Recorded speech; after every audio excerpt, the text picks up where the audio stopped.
अच्छा मैडम, आज आप लोगों ने अम्बेडकर चौक पर प्रदर्शन किए थे, क्या बताना चाहोगे, क्या कारण था? सबसे पहले मैं मुमरा कौसा के सभी यूथ का दिल से शुक्रिया अदा करती हूँ कि हम सब देखिए, आज मैं मर्जिया शानू पठान बन के नहीं ये यूथ प्रोटेस्ट में हूँ। आज मैं इन सब के साथ एक युवा बन के इनके बीच में बैठी हूँ। इसलिए हमने ये कोई पॉलिटिकल पार्टी के हिसाब से नहीं रखा था।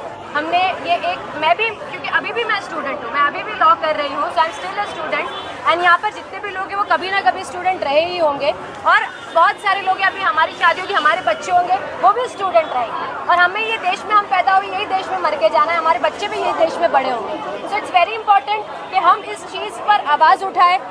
जो एजुकेशन सिस्टम में डिजास्टर हमको देखने को मिल रहा है, नीट के पेपर्स लीक होना बार बार, एजुकेशन सिस्टम में जो कॉम्पिटिटिव एग्जाम्स होते हैं उनके पेपर लीक होना, बच्चे कितने सारे हमारे बच्चे जिनका भविष्य ये कॉम्पिटिटिव एग्जाम्स के ऊपर निर्भर होता है, ऐसे में पेपर लीक होना, और कई बच्चों ने अपनी जान गंवाई, आप सभी को ये बात पता है। सोनम वांगचुक जी पिछले 20-21 दिनों से जंतर मंतर पे पीसफुल प्रोटेस्ट कर रहे थे, पीसफुल। अपने कॉन्स्टिट्यूशनल संविधान ने उनको हक दिया है प्रोटेस्ट करने का। उनके साथ पूरे देश के बहुत सारे हजारों युवाओं ने आवाज़ उठाई। गवर्नमेंट ने उन सब की आवाज़ को इग्नोर किया। आवाज़ को, सोनम जी की आवाज़ को ही नहीं, उन्होंने हजारों युवाओं की आवाज़ को इग्नोर किया। और किस चीज़ के लिए वो आवाज़ उठा रहे थे? आप जैसे, हमारे जैसे युवाओं के लिए, जिनका पेपर लीक हो रहा है, जिनका भविष्य खतरे में है, सही के लिए आवाज़ उठाते हैं। हम सबको पता है कि there is a very big disaster in education system. Government ने, बहुत ताज्जुब की बात है कि यार, ब्रिटिश के ज़माने में ब्रिटिशर्स ने भी भूख हड़ताल पर रिस्पॉन्ड किया था। इंदिरा गांधी जी जब थी और सोनम जी के परिवार से किसी ने हंगर स्ट्राइक किया था, तो जी उनके पिताजी ने हंगर स्ट्राइक किया था, तो इंदिरा गांधी जी ने एक हफ्ते में वो हंगर स्ट्राइक पे रिस्पॉन्ड किया था, वो हंगर स्ट्राइक को तुड़वाया था। आज हम ये स्थिति पे आ गए हैं, this is blunt killing of democracy, कि हमारे देश में ऐसा हुआ कि हंगर स्ट्राइक पे रिस्पॉन्ड तो हुआ नहीं, युवाओं की आवाज़ को दबाया तो गया ही। साथ ही में कल हमको देखने को मिला कि किस तरीके से उन्होंने सोनम जी को एक वाइट शीट के अंदर उठा करके ज़बरदस्ती लाठीचार्ज करके वापर उनको ज़बरदस्ती उनका हंगर स्ट्राइक टुटवाया। ये सरासर अनएक्सेप्टेबल है। ये संविधान के खिलाफ जो कल की हरकत हुई है वो है। आपको नहीं लगता है डेमोक्रेसी की हत्या हुई? वही तो मैं कह रही हूँ, संविधान डेमोक्रेसी की हत्या हुई है कल। कम 1 सेकेंड कम बेटा, ये देखिए, ये छोटे छोटे, अच्छा बेटा, अरे ये देखिए, ये छोटे छोटे बच्चे, कम स्टैंड, इनका सपना है आगे जाके कि ये डॉक्टर बने।